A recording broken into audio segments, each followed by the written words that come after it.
Noong unang bahagi ng Mayo 2024, ginagawa ko ang tungkulin ko sa pagsasayaw sa iglesia. Isang gabi, sinabihan ako ng leader ng distrito na nahalal ako bilang isang leader ng iglesia. Nang marinig ko ang balitang ito, kumabog ng husto ang dibdib ko. Sa isip-isip ko, paano naman kaya ako napili ng mga kapatid bilang leader? Wala akong anumang katotohanang realidad, mahina ang kakayahan ko, at malubha rin ang tiwali kong disposisyon. Maraming beses na akong nabigo at nadapa sa mga tungkulin ko. Paano ko kakayanin ang tungkulin ng isang leader? Hindi ba't ang paggawa sa tungkuling ito ay paghihintay lang na mabunyag at matiwalag? Lalo na't napakahalaga ng gawain sa himno at sayaw, at sa tiwali kong disposisyon, baka isang araw ay magambala at magulo ko pa ang mga bagay-bagay. Baka mapungusan pa ako ng mga nakatataas na lider o matanggal pa nga. Hindi ba't tuluyan na akong mapapahamak at dito na magtatapos ang landas ko sa pananalig? Sa pag-iisip pa lang nito, sobrang bumigat ang dibdib ko. Naghinala pa nga ako kung gagamitin ba ng Diyos ang tungkuling ito para itiwalag ako. Nagdasal ako sa Diyos. Hinihiling na panatilihin niyang kalmado ang puso ko at tulungan akong maunawaan ang kanyang layunin. Sa pagdarasal, napagtanto ko na ang lahat ng bagay, pangyayari, at tao na nakakaharap ko araw-araw ay bahagi ng kataas-taasang kapangyarihan at mga pagsasaayos ng Diyos at hindi nagkataon lang. Alam na alam ng Diyos ang kakayahan at tayog ko. At sa pagpapahintulot niyang dumating sa akin ang tungkuling ito, tiyak na may katotohanang dapat kong hanapin at pasukin. Kaya dapat muna akong tumanggap at magpasakop. Hindi tumanggi o lumaban. Kung hindi, magiging lubos akong walang katwiran. Pagkatapos magdasal, bagamat hindi ko na tinanggihan ang tungkulin bilang leader, mabigat pa rin ang pakiramdam ng dibdib ko na parang may malaking batong nakadagan dito at puno ako ng pasakit at pag-aalala.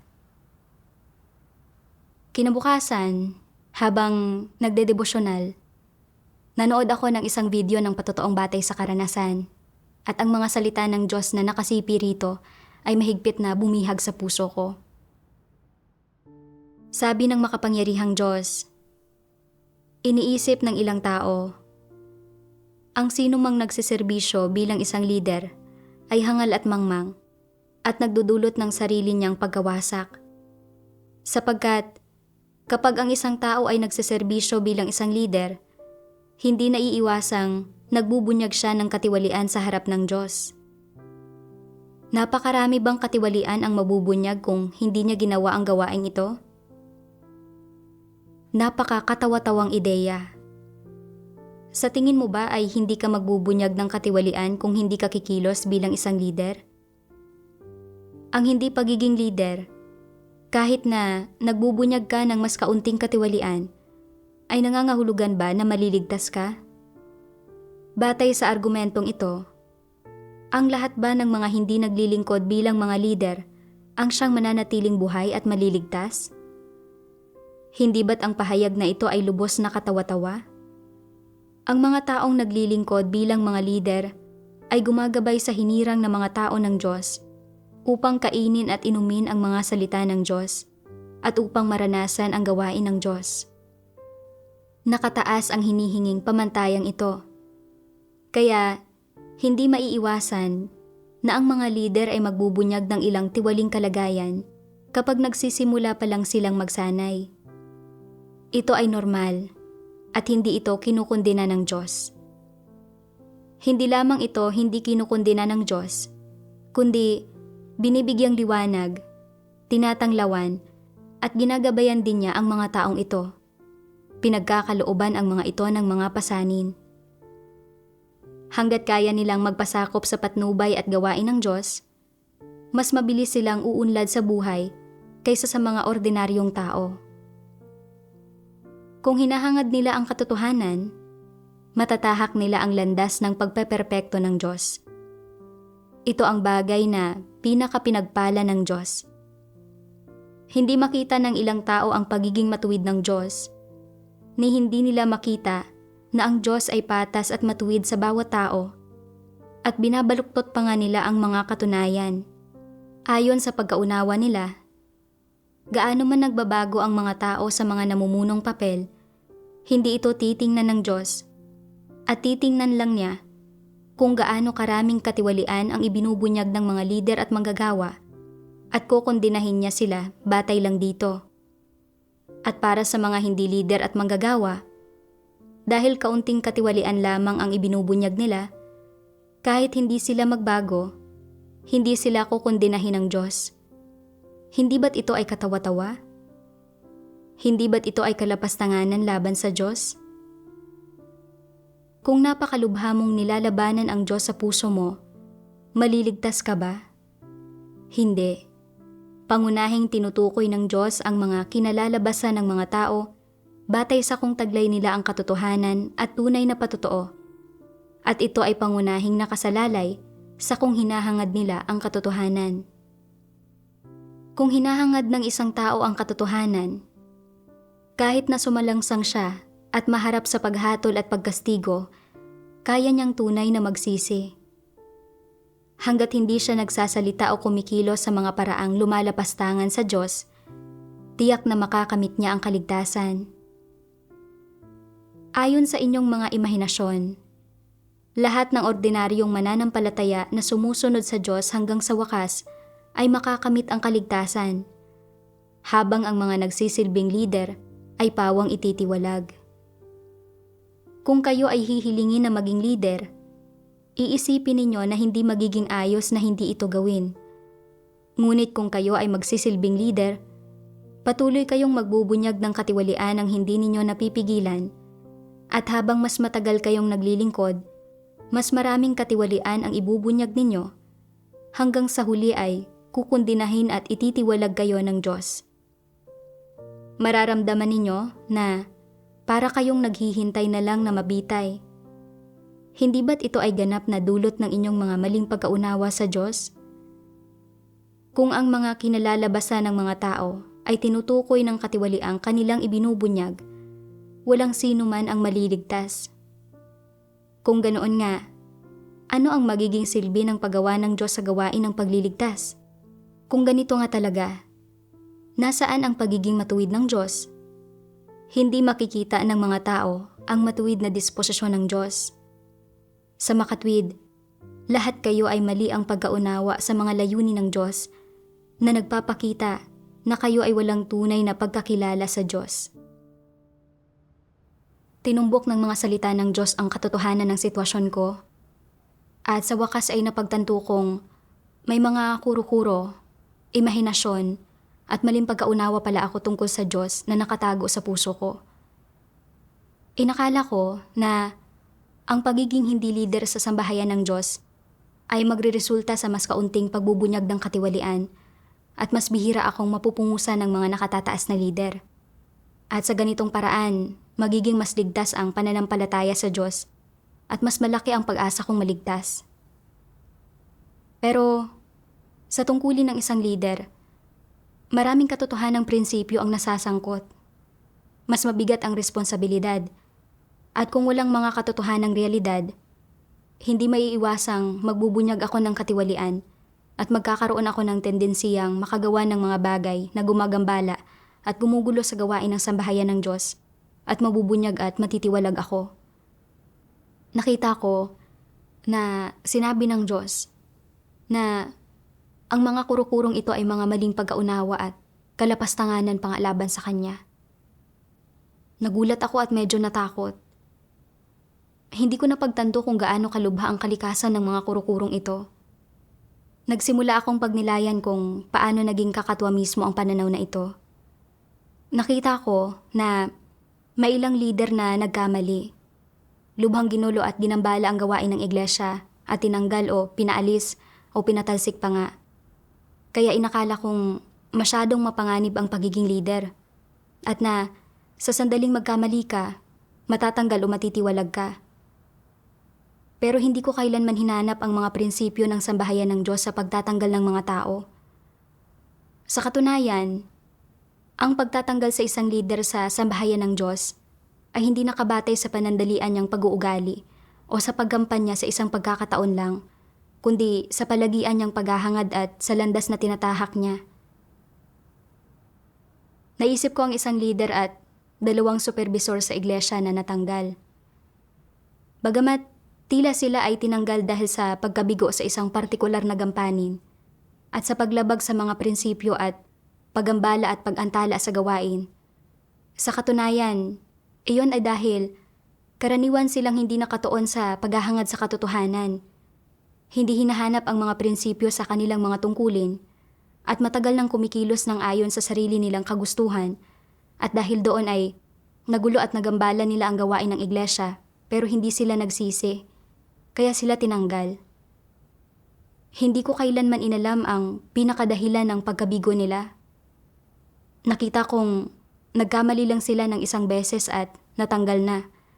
At pagkatapos ay nagsimula na akong magkamali ng pagkaunawa at maging mapagbantay sa Diyos. Hindi ba't lubos itong baluktot? Isa pa, sa mga kuro-kuro ko, inakala ko na kapag ang isang tao ay nagbubunyag ng katiwalian, sumasalangsang, o kaya ay nabunyag at natanggal sa kanyang mga tungkulin, magpasawalang hanggan na siyang kukundinahin ng Diyos na walang pag-asang maligtas. Isa rin itong maling pagkaunawa ko. Sa realidad, kapag pinag-isipan kong mabuti ang sarili kong mga karanasan at ng maraming kapatid, at kung paano kami inilantad, ibinunyag, at kinundina dahil sa pagbubunyag ng mga tiwaling disposisyon, o natanggal pa nga, alam kong mga kinakailangang hakbang ito sa pagdanas ng paghatol at pagkastigo ng Diyos. Gayunpaman, hindi kami inabandonan ng Diyos dahil dito. Bagkus ay binigyan niya kami ng mga pagkakataong magsisi at magbago. Ginamit niya ang kanyang mga salita para bigyang liwanag at gabayan kami.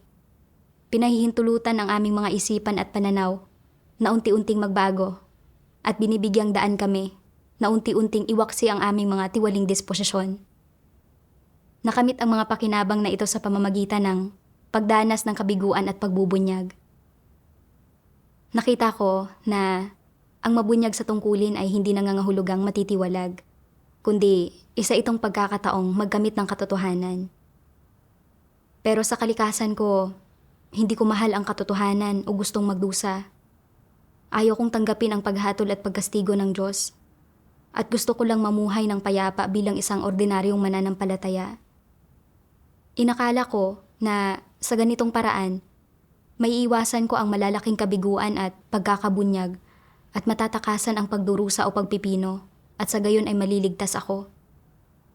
Pero hindi ko napagtanto na kung hindi daranasin ang paghatol at pagkastigo, hindi maiwawaksi ang tiwaling disposisyon ng isang tao at ang kanyang mga pananaw, kilos, at gawa ay mananatiling salungat sa katotohanan. Kung ganoon, paano maliligtas ang gayong tao? Napagtanto kong hindi ko nauunawaan ang katotohanan o kilala ang matuwid na disposisyon ng Diyos. At na namumuhay ako sa sarili kong mga kuro-kuro at imahinasyon. Talagang katawa-tawa at mali ang mga pananaw ko. Tinutukoy ng Diyos ang kalalabasan ng isang tao, hindi batay sa kung gaano karaming katiwalian ang naibunyag niya o kung gaano karaming pagsalangsang ang nagawa niya, kundi kung hinahangad ba niya ang katotohanan at tunay siyang nagsisisi. Kung ang isang tao ay nagbunyag ng katiwalian at pagkatapos ay hinangad ang katotohanan at nagkamit ng tunay na pagsisisi, binibigyan pa rin siya ng Diyos ng pagkakataong maligtas. Pero nag-aalala ako sa mga dati kong pagsalangsang sa aking mga tungkulin. At ngayon, marami pa rin akong naibubunyag ng katiwalian dahil hindi ko nauunawaan ang katotohanan. Kaya natakot ako na kung hindi ako mag-iingat sa tungkulin ko bilang leader, may mga problemang lilitaw at pagkatapos ay kasusuklaman at ititiwalag ako ng Diyos. Talagang ang hinusgahan ko ang pagiging matuwid ng Diyos gamit ang sarili kong makitid at mababaw na pag-iisip. Nakabasa ako ng isa pang sipi ng mga salita ng Diyos na naglalantad sa takot ng mga tao na umako ng responsibilidad. Sabi ng makapangyarihang Diyos. Natatakot ang ilang tao na umako ng responsibilidad habang ginagampanan ang kanilang tungkulin. Kung binibigyan sila ng iglesia ng isang trabahong gagawin, iisipin muna nila kung hinihingi ng trabaho na umako sila ng responsibilidad. At kung oo, hindi nila tatanggapin ang trabaho. Ang mga kondisyon nila sa paggampan ng isang tungkulin ay: una, na ito ay dapat na isang maginhawang trabaho. Pangalawa, na hindi ito matrabaho o nakakapagod. At pangatlo, na kahit anong gawin nila, wala silang aakuing anumang responsibilidad. Ito lang ang uri ng tungkuling tinatanggap nila. Anong uri ng tao ito? Hindi ba't isa itong tuso at mapanlinlang na tao? Ayaw niyang pasanin kahit ang pinakamaliit na responsibilidad. Kinatatakutan pa nga niya na mababasag ng mga dahon ang kanyang bungo kapag nahulog ang mga ito mula sa mga puno. Anong tungkulin ang magagampanan ng taong tulad nito? Ano ang pakinabang niya sa sambahayan ng Diyos? Ang gawain ng sambahayan ng Diyos ay may kinalaman sa gawain ng pakikipaglaban kay Satanas, gayon din sa pagpapalaganap ng ebanghelyo ng kaharian. Anong tungkulin ang walang mga kaakibat na responsibilidad? Masasabi ba ninyong may kaakibat na responsibilidad ang pagiging leader? Hindi ba't mas mabigat ang kanilang mga responsibilidad at hindi ba't mas lalo silang dapat na umako ng responsibilidad? Nangangaral ka man ng ebanghelyo, nagpapatotoo, gumagawa ng mga video, at iba pa. Ano man ang iyong gawain, hanggat nauukol ang mga ito sa mga katotohanang prinsipyo, may mga kaakibat itong responsibilidad. Kung walang prinsipyo ang paggampan mo ng iyong tungkulin, makakaapekto ito sa gawain ng sambahayan ng Diyos. At kung natatakot kang umako ng responsibilidad, hindi mo magagampanan ang anumang tungkulin. Duwag ba ang uri ng taong natatakot na umako ng responsibilidad sa paggampan ng kanyang tungkulin o may problema sa kanyang disposisyon? Dapat ay masabi mo ang pagkakaiba. Sa realidad, hindi ito isyu ng karuwagan. Paanong napakamapangahas niya pagdating sa pagiging mayaman o kapag gumagawa siya ng isang bagay para sa sarili niyang kapakinabangan? Haharapin niya ang anumang panganib. Subalit kapag gumagawa siya ng mga bagay-bagay para sa iglesia, para sa sambahayan ng Diyos, wala siyang inaako na anumang mga panganib. Ang gayong mga tao ay makasarili at kasuklam-suklam, ang pinakataksil sa lahat. Ang sino mang hindi umaako ng responsibilidad sa paggampan ng isang tungkulin ay walang ni katiting na sinseridad sa Diyos, lalong wala siyang katapatan. Anong uri ng tao ang nangangahas na pumasa ng responsibilidad? Anong uri ng tao ang may tapang na magbuhat ng mabigat na pasanin?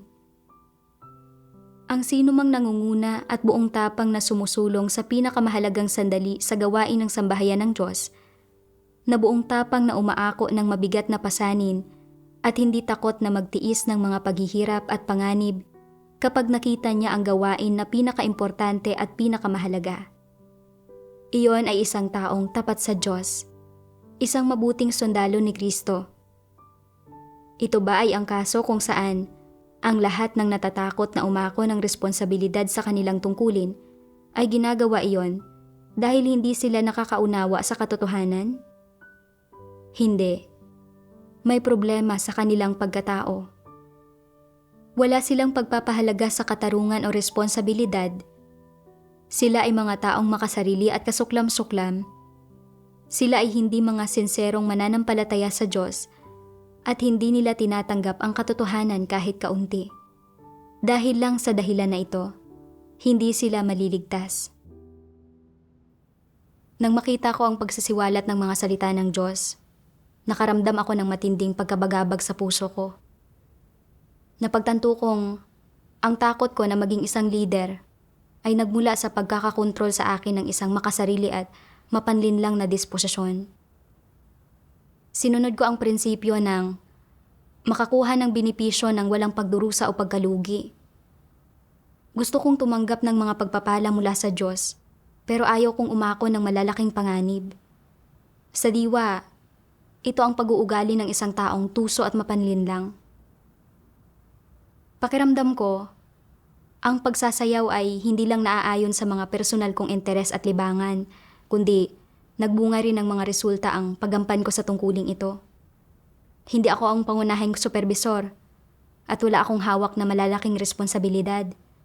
At sa ganitong paraan, pakiramdam ko ay ligtas kong magagawa ang mga tungkulin ko sa iglesia at sa gayon ay magkakaroon ng pag-asang maligtas. Pagkatapos mahalal bilang leader, pakiramdam ko ay itinulak ako sa gitna ng bagyo. Palaging nasa panganib na malunod, kaya gusto ko na lang tumakas at tanggihan ang tungkuling ito. Sa mga kuro-kuro ko, inakala ko na ang paggawa ng isang hindi kapansin-pansing tungkulin at hindi pamumukod tangi o pag-ako ng malalaking responsibilidad ang pinakaligtas na opsyon. At na basta't sumunod ako hanggang sa huli, magkakaroon ako ng pag-asang maligtas. Pero sinasabi ng Diyos na ang ganitong uri ng tao ay takot umako ng responsibilidad, may problema sa kanyang pagkatao at hindi tunay na nananampalataya sa Diyos. At ito pa lang ay nangangahulugan ng hindi sila maliligtas. Sa wakas ay nakita ko na ang mga kuro-kuro at imahinasyon ko ay salungat sa katotohanan. Nagsimula akong mag-isip-isip, bakit sinasabi ng Diyos na ang mga umiiwas sa responsibilidad ay mga taong masama ang pagkatao at talagang hindi tumatanggap ng katotohanan? Sa paggawa ng mga tungkulin ko sa sambahayan ng Diyos, palagi kong sinusunod ang prinsipyo ng makakuha ng benepisyo ng walang pagdurusa o pagkalugi. Sa lahat ng ginawa ko at sa bawat tungkuling hinarap ko, sinusukat ko muna kung makikinabang ba ako. At kung oo, gagawin ko ito. Pero kung hindi, ayaw kong gawin ito. Kahit alam kong sangkot dito ang gawain at ang mga interes ng sambahayan ng Diyos, ayaw ko pa rin dalhin ang pasanin. Sa anong paraan ako naging kaisa sa puso ng Diyos? Hindi ba't ito ang pag-uugali ng isang taong makasarili at kasuklam-suklam? Ngayon, libreng ibinibigay ng Diyos ang lahat para sa mga tao. Ipinagkakaloob niyang katotohanan ng walang bayad. Umaasang may isasagawa ng mga tao ang katotohanan at gagamitin ang isang tapat na puso para tuparin ang kanilang mga tungkulin bilang mga nilikha. Pero maraming taon na akong nananampalataya sa Diyos. Tinatamasa ang napakaraming panustos niya, pero hindi ko man lang naisip na suklian siya. Sa halip, naging mapagbantay ako sa Diyos at nagpapakana laban sa Kanya. At ang sarili ko lang kinabukasan at mga pakinabang o kawalan ang isinasaalang-alang at pinaplano ko. Paano ako naging tunay na mananampalataya sa Diyos? Hindi ba't isa lang akong makasarili at tusong hindi mananampalataya? Sa ganitong pag-iisip at mga pananaw sa pananalig, paanong hindi ako kasusuklaman ng Diyos? Kaya nagdasal ako, O Diyos, nakikita kong talagang mapanlinlang at buktot ako. Ayaw kong mamuhay sa sarili kong mga kuro-kuro, imahinasyon, maling pagkaunawa, at mga hinala. Handa kong ibigay ang puso ko sa iyo at umasa sa konsensya ko para pasanin ang aking responsibilidad. Pakiusap, tulungan at gabayan mo po ako. Pagkatapos ay nakakita ako ng 2 pang sipi mula sa mga salita ng Diyos sa isa pang video ng patotoong batay sa karanasan at nakahanap ako ng landas ng pagsasagawa. Sabi ng makapangyarihang Diyos, ano ang mga pagpapamalas ng isang matapat na tao? Una, ang hindi pagkakaroon ng pagdududa sa mga salita ng Diyos. Isa iyon sa mga pagpapamalas ng isang matapat na tao. Bukod dito, ang pinakamahalagang pagpapamalas ay ang paghahanap at pagsasagawa ng katotohanan sa lahat ng bagay. Ito ang pinakamahalaga. Sinasabi mong ikaw ay matapat, pero palagi mong iniiwasang isipin ang mga salita ng Diyos at ginagawa lang ang anumang gusto mo. Pagpapamalas ba iyon ng isang matapat na tao? Sinasabi mo, bagamat mababa ang kakayahan ko, mayroon akong matapat na puso. Gayunpaman, kapag may tungkulin na itinalaga sa iyo, natatakot kang magdusa at magpasa ng responsibilidad kung hindi mo ito magagawa ng maayos. Kaya, nagpapalusot ka para iwasan ang tungkulin mo o nagmumungkahi ka na iba na lang ang gumawa nito. Pagpapamalas ba ito ng isang matapat na tao? Malinaw na hindi. Kung gayon, paano dapat umasal ang isang matapat na tao? Dapat siyang magpasakop sa mga pagsasaayos ng Diyos, maging deboto sa tungkulin na dapat niyang gampanan at magsikap na matugunan ang mga layunin ng Diyos. Mataas man o mababa ang iyong kakayahan at nauunawaan mo man ang katotohanan o hindi, sa anumang kaso, dapat kang magkaroon ng ganitong saloobin. Dahil ibinigay sa akin ang gawaing ito para gawin, dapat ko itong seryosohin, dapat kong alalahanin ito, at dapat kong gamitin ang buong puso at lakas ko para gawin ito ng maayos. Tungkol sa kung magagawa ko ba ito ng napakaayos, hindi ko maaaring ipagpalagay na garantisado iyon. Ngunit ang saloobin ko ay na gagawin ko ang makakaya ko para gampanan iyon ng maayos. At tiyak na hindi ako magiging pabasta-basta tungkol dito. Kung may lumitaw na problema sa gawain, dapat kong akuin ang responsibilidad at tiyakin na matuto ako ng aral mula rito at gawin ng maayos ang aking tungkulin. Ito ang tamang saloobin. Pagkabasa ko sa 2 siping ito ng mga salita ng Diyos, naramdaman kong tunay ngang sinisiyasat ng Diyos ang kaibuturan ng puso ng tao at lubos niyang nauunawaan ang mga pangangailangan ng mga tao.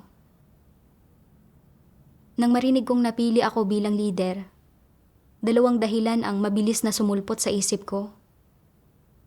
Mahina ang kakayahan ko at bilang isang leader, araw-araw akong haharap sa maraming tao, pangyayari at bagay at marami rin akong isyong haharapin. Tiyak na hindi ko ito kakayanin. Pangalawa, hindi ko nauunawaan ang katotohanan at hindi ko nakikilatis ang mga bagay-bagay. Kaya paanong naging kalipikado ako na pamunuan ang mga kapatid? Sa una, pakiramdam ko ay makatwiran naman ang iniisip ko at na nagpapakita ito ng kamalayan sa sarili. Pero nang mabasa ko ang mga salita ng Diyos, mataas man o mababa ang iyong kakayahan at nauunawaan mo man ang katotohanan o hindi, sa anumang kaso, dapat kang magkaroon ng ganitong saloobin. Dahil ibinigay sa akin ang gawaing ito para gawin, dapat ko itong seryosohin, dapat kong alalahanin ito, at dapat kong gamitin ang buong puso at lakas ko para gawin ito ng maayos. Ito ang tamang saloobin. Pagkabasa ko nito, bigla akong walang nasabi. Para sa akin, mukhang katanggap-tanggap naman ang 2 dahilang iyon, pero sa paningin ng Diyos, hindi pala iyon mga dahilan o kahirapan, at lalong hindi dapat maging hadlang ang mga iyon para tanggapin ko ang aking tungkulin. Pakiramdam ko, para akong binibigyang babala ng Diyos ng harap-harapan at puso sa puso. Hindi tinitingnan ng Diyos kung ano ang kakayahan ko o kung gaano karaming katotohanan ang nauunawaan ko. Hinihingi niya na maging masigasig at responsable tayo sa ating mga tungkulin at na ibigay natin ang buong puso't lakas para magawa ng maayos ang ating mga tungkulin. Lubos na naantig ang puso ko at naramdaman kong wala na akong anumang dahilan para takasan o tanggihan ang tungkulin ko. Bagamat magiging mahirap para sa akin ang tungkulin ng isang leader, handa akong maging matapat ayon sa mga salita ng Diyos at magsimula sa pamamagitan ng pagtanggap at pagpapasakop. Pagkatapos niyon, nagsimula akong makipagtulungan sa aking sister at ako ang pangunahing responsable sa gawain ng pangkat ng mga mananayaw habang ang iba pang mga gampanin tulad ng mga himno, paggawa ng pelikula at pangkalahatang gawain ay pangunahing pinangangasiwaan niya. Noong panahong iyon, Isang grupo ng mga mananayaw na responsibilidad ko ay walang nailalabas na programa sa loob ng 2 buwan. Sa una, medyo kinabahan ako. Natatakot na baka hindi ko kayanin ang gawain. Patuloy akong nagdarasal at tumatawag sa Diyos. Hinihiling na bigyan niya ako ng pananalig at ng paninindigang magpasako para akuin ko ang aking tungkulin. Sa aking mga panalangin, naalala ko ang 2 parirala mula sa mga salita ng Diyos na nabasa ko dati. Ang isa ay positibo at may pagkukusa. At ang isa naman ay sa abot ng makakaya ng isang tao. Napagtanto kong ito ang kaliwanagan at gabay ng Diyos at dapat akong magkaroon ng positibo at may pagkukusang saloobin sa aking tungkulin. Dahil mahina ang kakayahan ko, hindi ko nauunawaan ang katotohanan at hindi ako makahanap o makalutas ng maraming problema. Nangangahulugan itong kailangan kong mas umasa sa Diyos para hanapin ang katotohanan at dapat ko munang gawin sa abot ng aking makakaya ang anumang maiisip ko at kaya kong gawin. Pagkatapos niyon, ipinagkatiwala ko sa Diyos ang aking kalagayan at mga paghihirap araw-araw. At nang may pasanin sa puso, tinutukan ko ang kalagayan ng mga sister sa grupo. Kapag nakakahanap ako ng mga problema, naghahanap ako ng mga kaugnay na prinsipyo para makipagbahaginan at makapasok kasama nila. At kapag nakakaranas sila ng mga paghihirap sa pagsasaayos ng programa, nakikipagbahaginan ako sa kanila ng mga layunin ng Diyos at sinusubukang maghanap ng mga solusyon ayon sa mga prinsipyo. Unti-unti, kumusad ang programa. Bawat araw ay naging kasiyasiya at panatag. Unti-unting napapalapit ang puso ko sa Diyos at ang mga maling pagkaunawa at hadlang sa pagitan namin ng Diyos ay lubos na nabawasan. Dahan-dahang nawala ang pakiramdam na may pabigat sa puso ko. Nakagawa rin ng isang programa ang grupo ng mga mananayaw sa loob ng 1 buwan na na-upload online at maganda ang naging pagtanggap dito ng mga leader. Sobrang nagpapasalamat ako sa Diyos. Pero, hindi inaasahan, pagkalipas ng humigit kumulang 3 buwan, natanggal ang sister ko dahil bulag siyang sumunod sa mga maling pagsasaayos ng isang huwad na leader. Naging dahilan ito para masuspindi ng ilang araw ang gawain sa pag-record ng himno na lubhang nakagambala at nakahadlang sa gawain. Bukod pa rito, natuklasan ng mga nakatataas na leader na dahil sa mahina niyang kakayahan, hindi siya makagawa ng tunay na gawain. Nang marinig ko ito, nagsimula na namang kumabog ng husto ang dibdib ko at naisip ko, tapos na. Ngayong natanggal na ang sister ko, kakailanganin kong pasanin lahat ng gawain sa iglesia. Hindi sapat ang kakayahan at kapabilidad ko sa gawain. Narinig ko na ang tungkol sa mga isyong nakaharap ng sister ko sa kanyang tungkulin, pero hindi ko nakita ang mga pagkakamali niyang ito. Kung ako ang nasa kalagayan niya, naantala ko rin sana ang gawain. At ngayon, ako sana ang natanggal. Sa kakayahan at abilidad kong tingnan ang mga bagay-bagay, hindi ba't balang araw ay matatanggal ako sa tungkuling ito? Mas mabuti pang magbitiw na lang ako at umatras ng walang anumang pinsala sa lalong madaling panahon bago ako makagawa ng malaking kasamaan.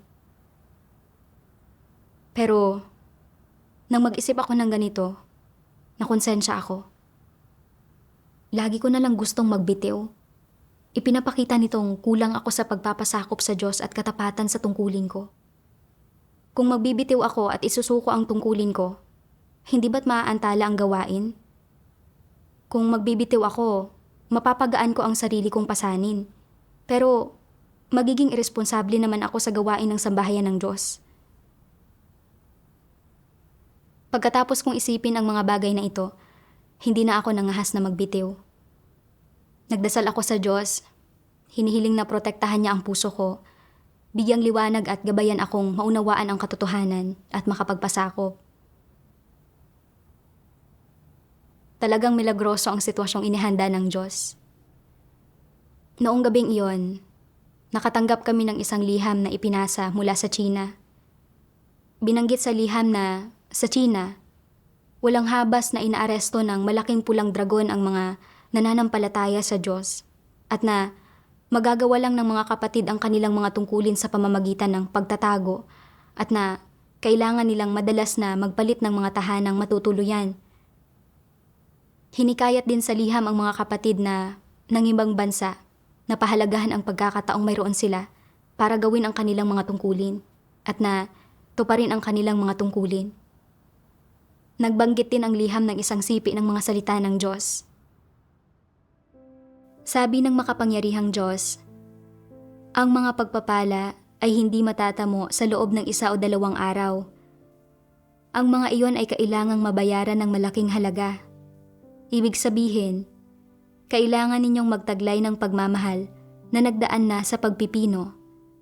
Kailangan kayong magkaroon ng malaking pananalig, at kailangan kayong magkaroon ng maraming katotohanang hinihingi ng Diyos na inyong matamo. Bukod pa rito, kailangang magawa ninyong bumaling sa katarungan nang hindi nasisindak o umuurong, at kailangang magkaroon kayo ng mapagmahal sa Diyos na puso na hindi nagbabago hanggang kamatayan. Kailangang magkaroon kayo ng determinasyon, kailangang magbago ang inyong buhay disposisyon, kailangang malunasan ang inyong katiwalian, kailangang tanggapin ninyo ang lahat ng pamamatnugot ng Diyos ng walang reklamo, at kailangan magawa ninyong magpasakop maging hanggang kamatayan. Ito ang dapat ninyong makamit. Ito ang panghuling layunin ng gawain ng Diyos, at ito ang hinihingi ng Diyos sa grupong ito ng mga tao. Pagkabasa ko sa liham, labis akong napahiya. Inilalagay ng mga kapatid sa China ang kanilang buhay sa panganib, pero mahigpit pa rin kumakapit sa kanilang mga tungkulin. At sumulat pa nga sila para hikayatin ang mga kapatid sa ibang bansa na gawin ng maayos ang kanilang mga tungkulin. Pero paano naman ako? Nakaligtas ako sa mga pag-aresto at pag-uusig ng malaking pulang dragon, at nagagawa ko ang tungkulin ko sa isang komportableng kapaligiran. Pero, nang maharap ako sa kaunting hirap at pressure sa tungkulin ko, gusto ko na itong takasan at isuko. Hindi ba't naging duwag ako dahil dito? Nasaan ang paninindigan ko? Nasaan ang patotoo ko? Sinabi ng Diyos na para manampalataya at sumunod sa Diyos, kailangang maranasan ng isang tao ang pagpipino at magkaroon ng determinasyong magdusa. At higit sa lahat, kailangang hangarin ng isang tao ang katotohanan, sumailalim sa pagbabago sa buhay disposisyon, at tanggapin at magpasakop sa lahat ng mga pamamatnugot ng Diyos. Naramdaman kong sa bawat salita ay hinihingan ako ng Diyos. Ito ang mga katotohanang dapat kong isinasagawa at pinapasok sa puntong ito. At kung magbibitiw ako, wala akong maisasagawang anuman sa mga katotohanang ito. Hindi ba't bibiguin ko ang Diyos at kasusuklaman niya ako dahil dito? Kinabukasan, isang leader ng grupo ng mga mananayaw ang gustong magbitiw dahil hindi niya magawang makipagtulungan ng may pagkakasundo sa iba. Nang makipagbahaginan sa kanya, nagtapat ako tungkol sa sarili kong mga kahinaan at paghihirap, at sa pagbabasa ng mga salita ng Diyos, unti-unting naantig ang puso ko. Napagtanto kong ang mga tungkulin ay atas ng Diyos, at na mga responsibilidad itong hindi matatakasan. Gaano man kasakit o kahirap ang mga bagay-bagay, hindi ko maaaring tanggihan ang tungkulin ko o saktan ang puso ng Diyos.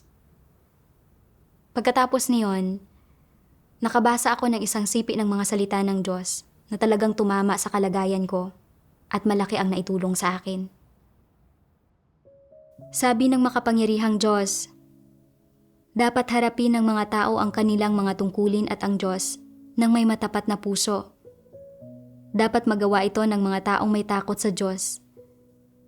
Anong klase ng saloobin sa Diyos mayroon ang mga taong may matapat na puso? Kahit papaano man lang, mayroon silang may takot sa Diyos na puso. Mayroon silang pusong nagpapasakop sa Diyos sa lahat ng bagay. Ibig sabihin, hindi sila nagtatanong tungkol sa mga pagpapala o kapahamakan, hindi sila naghahain ng mga kondisyon, at ipinauubayan nila ang kanilang mga sarili sa ilalim ng pamamatnugot ng Diyos. Sila ay mga taong may matapat na puso.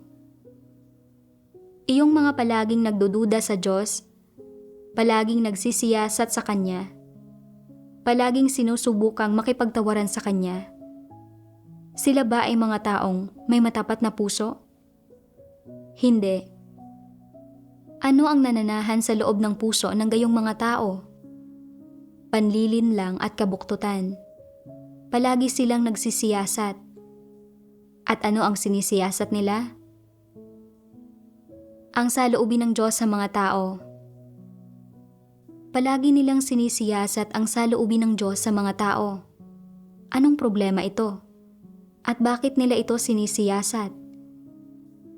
Dahil may kaugnayan ito sa mga pangunahin nilang interes. Ang sino mang nagbibigay ng partikular na kahalagahan sa sarili nilang kinabukasan, kapalaran, at interes, ay palaging nagsisiyasat kung ang gawain ba ng Diyos ay kapakipakinabang sa kanilang kinabukasan, sa kanilang kapalaran, at sa pagtatamo nila ng mga pagpapala. Sa huli, ano ang kahihinatnan ng lahat ng pagsisiyasat nila? Maaari lang na dahil hindi naaayon ang gawain ng Diyos sa kanilang mga kuro-kuro, madalas silang magreklamo tungkol sa Diyos, maghimagsik laban sa Diyos at kumontra sa Diyos. Kahit na kaya pa rin nilang magpursige sa paggampan ng kanilang tungkulin, ginagawa nila ito ng pabasta-basta at ng may pagkanegatibo. Sa puso nila, patuloy nilang iniisip kung paano makinabang at hindi magdusa ng anumang kawalan. Ang paggampan ng tungkulin ng may gayong mga intensyon ay katumbas ng pagtatangkang makipagtawaran sa Diyos. Anong disposisyon ang ipinapahiwatig nito? Ito ay panlilin lang. Isa itong buktot na disposisyon. Hindi ito isang ordinaryong tiwaling disposisyon. Umabot na ito sa kabuktutan. Ang pagkikimkim ng ganitong uri ng buktot na disposisyon sa puso ng isang tao ay pakikipaglaban sa Diyos. Dapat ninyong makilatis ang problemang ito. Kung palaging sinisiyasat ng isang tao ang Diyos at ginagampanan ang kanyang tungkulin ng may pag-iisip na nakikipagtransaksyon, magagawa ba niyang tuparin ng maayos ang kanyang tungkulin? Tiyak na hindi. Hindi niya sinasamba ang Diyos ng may puso at pagkamatapat, at hindi niya tinatrato ng matapat ang kanyang tungkulin. Habang ginagampanan niya ang kanyang tungkulin, nagmamasid at nag-oobserba lang siya, palaging nagpipigil. Ano ang kahihinatnan nito? Hindi gumagawa ang Diyos sa kanya. Siya ay magulo ang isip at nalilito. Hindi niya nauunawaan kung ano ang mga katotohanang prinsipyo at palagi siyang kumikilos ayon sa sarili niyang kalooban, palaging nagkakamali. Bakit siya palaging nagkakamali? Dahil masyadong magulo ang isipan niya. Kapag lumitaw ang mga problema, hindi niya pinagninilayan ang kanyang sarili o hinahanap ang katotohanan para lutasin ang mga ito, kundi nagpupursige siyang kumilos ayon sa sarili niyang kalooban at sarili niyang mga kagustuhan. Bilang resulta, palagi siyang nagkakamali kapag ginagampanan ang kanyang tungkulin. Hindi niya iniisip ang gawain ng iglesia o ang mga interes ng sambahayan ng Diyos. Palagi siyang nagpapakana para sa kanyang sariling kapakanan. Palaging gumagawa ng mga plano alang-alang sa sarili niyang mga interes, pride, at katayuan. Hindi lang siya nabibigong gampanan ng maayos ang kanyang tungkulin, naaapektuhan at naaantala rin niya ang gawain ng iglesia. Hindi ba't ito ay pagtahak sa maling landas at pagpapabaya sa kanyang mga marapat na gampanin? Kung sa paggampan ng tungkulin, ang isang tao ay palaging gumagawa ng mga plano alang-alang sa sarili niyang mga interes at kinabukasan, at wala siyang anumang pagsasaalang-alang sa gawain ng iglesia o sa mga interes ng sambahayan ng Diyos, hindi ito paggampan ng isang tungkulin. Ito ay pagbabalak para sa personal na pakinabang, paggawa ng mga bagay para makakuha ng mga benepisyo at magtamo ng mga pagpapala para sa kanyang sarili. Kapag ganito ang paggampan ng isang tungkulin, nagbabago ang kalikasan nito. Nagiging isang pagtatangka itong makipagtawaran sa Diyos na gamitin ang paggampan ng tungkulin para makamit ang mga personal na layo ng isang tao. Ang ganitong paraan ng paggawa sa mga bagay-bagay ay malamang na makakagulo sa gawain ng sambahayan ng Diyos. Sinasabi ng Diyos na hindi sila nagtatanong tungkol sa mga pagpapala o kapahamakan, hindi sila naghahain ng mga kondisyon, at ipinauubayan nila ang kanilang mga sarili sa ilalim ng pamamatnugot ng Diyos. Sila ay mga taong may matapat na puso. Talagang tumama sa puso ko ang mga salitang ito. Hinihiling ng Diyos na huwag isaalang-alang ng mga tao ang mga pagpapala o kasawian. Pero sobra kong pinahalagahan kung pagpapalain ba ako o magdurusa ng kasawian.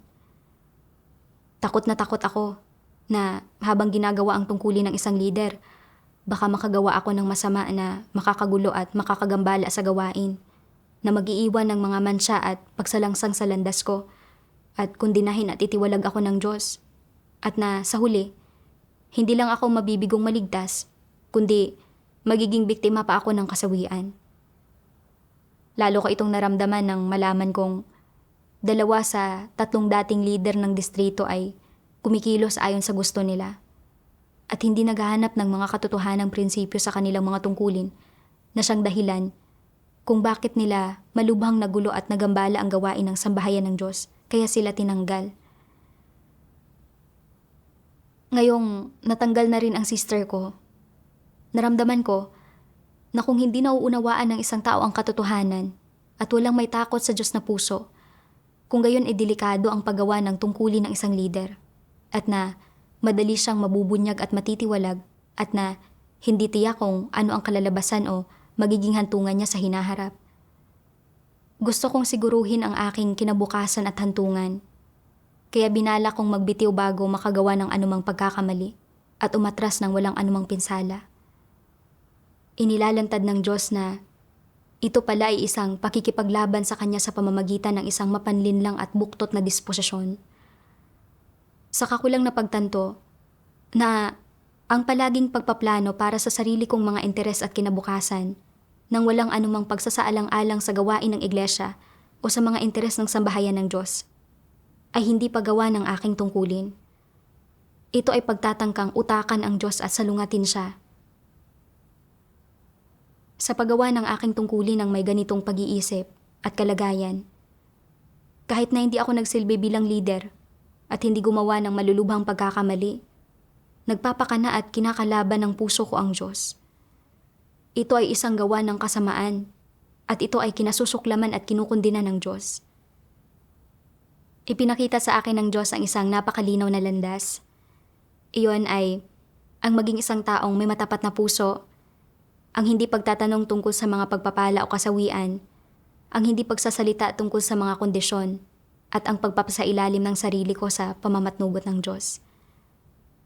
Dahil hindi ako tinanggal o itiniwalag ng sambahayan ng Diyos, kailangan kong magpasakop sa kataas-taasang kapangyarihan at mga pagsasaayos ng Diyos at matatag na panindigan ang tungkulin ko. Ginagawa ang lahat ng aking makakaya para pasanin ang mga responsibilidad na dapat kong gampanan. Kinabukasan, sumulat ako ng liham sa mga nakatataas na lider, pero hindi ko binanggit ang pagbibitiw. Sa halip, inamin ko ang responsibilidad na dapat kong pasanin para sa pag-aantala sa gawain ng himno, at ipinagtapat ko ito sa mga lider. Sinasabing, handa akong magpasakop sa mga pagsasaayos ng sambahayan ng Diyos. Pagkasulat ko ng liham, napanatag at gumaan ang pakiramdam ko. Handang tanggapin ang pamamatnugot ng Diyos. Kung pungusan o tanggalin man ako ng mga nakatataas na lider, haharapin ko ito ng mahinahon at aakuin ang responsibilidad. Kung hindi ako matatanggal, panghahawakan ko ang aking tungkulin at tutuparin ang aking mga responsibilidad. Sa gulat ko, hindi ako tinanggal ng mga nakatataas na lider pagkabasa nila sa liham at hinayaan nila akong magpatuloy sa pagsasanay sa aking tungkulin. Sa pagdanas nito, pakiramdam ko ay mas marami na akong naunawaan sa matuwid na disposisyon ng Diyos at napagtanto kong Ang pinahahalagahan ng Diyos ay kung kaya bang tanggapin ng puso ng isang tao ang katotohanan at kung kaya ba niyang maging simple at matapat sa Kanya nang hindi isinasaalang-alang o pinaplano ang sarili niyang mga interes o kinabukasan, kundi sa halip ay iniisip ang gawain ng sambahayan ng Diyos. Hindi tinatandaan ng Diyos ang mga hangal at mangmang na kilos ng mga tao. Ngunit sa halip ay bibigyan pa rin sila ng pagkakataong gawin ang kanilang mga tungkulin at punan ang kanilang mga pagkukulang. Makalipas ang ilang panahon, hindi pa rin nakakapaghalal ng bagong leader ang iglesia. Kaya nagdasal ako at umasa sa Diyos para subaybayan ang gawain ng iglesia. Sa tuwing may mga problema, nakikipagtulungan ako sa mga kapatid para lutasin ang mga ito. Natuklasan ko na kapag handa akong aktibong umako ng responsibilidad at maglagay ng higit na pagmamalasakit at pag-iisip sa gawain, ang aking pasanin at responsibilidad para sa gawain ng iglesia, kasama ang aking kakayahang kumilatis ng mga bagay-bagay at ang aking mga kapabilidad sa gawain, ay bumuti lahat ng hindi ko namamalayan. Para bang naging mas matalino ako kaysa dati. Ang paggawa sa gawain ay hindi pala kasing hirap ng inakala ko. At alam kong ang mga resultang ito ay nakamit sa pamamagitan ng gawain ng banal na espiritu. Tunay kong naranasan na pinoprotektahan ng Diyos ang kanyang gawain at ang tao ay nakikipagtulungan lamang. Hindi naglalagay ang Diyos ng mga pasanin sa mga tao na napakabigat para dalhin nila at lumago ang pananalig ko sa Diyos. Kalaunan, naghalal ang iglesia ng isang bagong leader at nakipagtulungan ako sa kanya sa pagsubaybay sa gawain ng iglesia. Sa paggawa ng tungkulin ng isang leader sa mga nakalipas na ilang buwan, naramdaman ko ang kabaitan at pagiging kaibig-ibig ng Diyos. At binitiwan ko na ang ilan sa aking mga kuro-kuro, imahinasyon, maling pagkaunawa, at pagiging mapagbantay sa Diyos. Higit pa rito, naranasan ko na ang pagbibigay sa akin ng Diyos ng pagkakataong gawin ang tungkulin ng isang leader ay hindi para pahirapan ako o ibunyag ako, kundi para iwasto ang aking mga maling pananaw sa pananalig at linisin ang aking tiwaling disposisyon. Ito ay para udyukan akong maging mas mapagsaalang-alang at mag-isip ng higit pa tungkol sa kung paano pangalagaan ang mga interes ng sambahayan ng Diyos at kung paano gawin ang mga bagay sa paraang makabubuti sa gawain at sa mga kapatid. Dagdag pa rito, tungkol sa mga maling kalagayan ng mga kapatid at sa kanilang mga profesional na paghihirap at problema, naghanap ako ng mga katotohanang prinsipyo, nagsanay sa paglutas ng mga isyu gamit ang katotohanan, at hindi ko namamalayan, medyo lumago ang aking kabatiran at tayog. Naramdaman kong ang pagsasanay sa akin para maging leader ay tunay na pagpeperpekto sa akin ng Diyos at na ito ay pag-ibig ng Diyos. Sa pagbabalik tanaw, noong una kong sinimulang gawin ang tungkuling ito, talagang duwag ako at takot. Nagkamali pa nga ako ng pagkaunawa sa Diyos. Tiniisip na ginagamit niya ang tungkuling ito para itiwalag ako. Talagang hindi ko matukoy ang tama sa mali o ang itim sa puti. Lubos akong walang katwiran. Ngayon, hindi na ako takot maging leader. Ano man ang maranasan o harapin ko sa hinaharap, magtotoo na lang ako sa paghahanap at pagsasagawa ng katotohanan at pagsasakautuparan sa tungkuling dapat kong gawin. Ang kaunting pagbabago at pagpasok na nakamit ko ay pawang resulta ng gabay ng mga salita ng Diyos. Salamat sa Diyos.